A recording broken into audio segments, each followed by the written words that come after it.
अठरा मुंजीने 18 केला आणि 18 पकड जातीन जिने माळा जमवला ती माय जिजाऊ. तुम्हाला मला जिने विचार मंचावर आणलं, शेवटचा श्वास जिने दिनांसाठी आणि दलितांसाठी थांबवला ती माय सावित्री. अरे भिव्या भाकरीच्या तुकड्यासाठी जन्म नाही रे तुझा.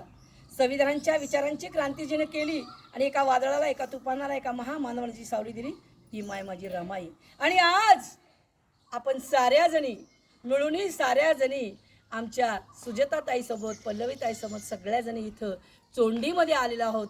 300 वर्षाची पुण्यश्लोक अहिल्याबाई यांच्या जीवनगाथेची परंपरा सांगणारा हा गाव. खऱ्या अर्थानं अनाथांची माहिती झाली आणि ह्या गावामधल्या पदस्पर्शाने पावन झालेल्या या भूमीत आज सारे जण आपण उभं आहे. तिथली भाडी जरी कपाळी लावली ना तरी आयुष्य कसं निरामय आणि निरागस होल्याशिवाय राहणार नाही. एवढीशी ती पोर होती हो, एवढीशी ती पोर होती. होय, मानकोजी शिंद्यांची आणि सुशीलाबाईंच्या पोटी जिने जन्म घेतला तीच अहिल्या होती. आणि अहिल्या देवभळी होती हो. लहानपणापासून लेकराला अनाथांची माय आणि ज्याला जेव घालायचं त्याला जेव घालायचं, ज्याला नाही घास तिला होता तो ध्यास, जेवणाचा घालायचं त्याला घ्यास. आणि त्या प्रकारे वाळूच्या पिंडी ती बनवायची. आपल्या वडिलांबरोबर, आपल्या आईबरोबर तीर्थक्षेत्राला जायची आणि ह्या पंचक्रोशीतल्या सगळ्या मंदिरात ती जायची. आणि असंच एक दिवस मंदिरात जात असताना वाळूची पिंड तिने बनवली आणि घोड्यांचा टापांचा आवाज ऐकू आला. त्या घोड्यांच्या टापांचा आवाज येताच साऱ्या मैत्रिणी खेळता खेळता बाजूला झाल्या आणि ही मात्र चिमुरडी पोर त्या शंकराच्या पिंडीवर अशी वाकली. दुधादह्याचा अभिषेक शंकराला होतो, दुधादह्याचा अभिषेक शंकराला होतो, पण माझ्या रक्तांचा अभिषेक जरी या शंकराला झाला तर मी इथून हटणार नाही, अशी होती अहिल्या. वय वर्षी अगदी 8-9 वर्षाचं. पेशवे खाली उतरले. कोणाची ती पोर? मानकोजी शिंदे, आमचं पिताश्री. म्या अहिल्या. होय, मानकोजी शिंद्याची पोर. इतकी बेदरकार, इतकी प्रामाणिक आणि इतकी सच्चाई. चला शिंद्यांच्या घरी जाऊया.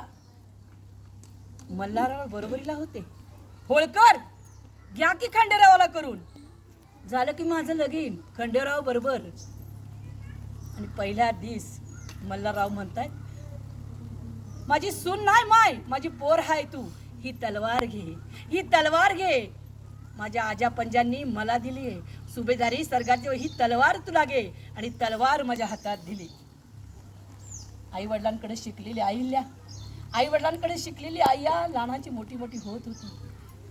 पण मरणाचं मृत्यूचं थैमान आणि तांडव सुरू झालं. जाटांनी हाहाकार माजवला आणि मल्हारराव आमचं मामनजी फौजेनिशी गेलं. खंडेराव त्यांच्याबरोबर होते. खंडेराव त्यांच्याबरोबर होते.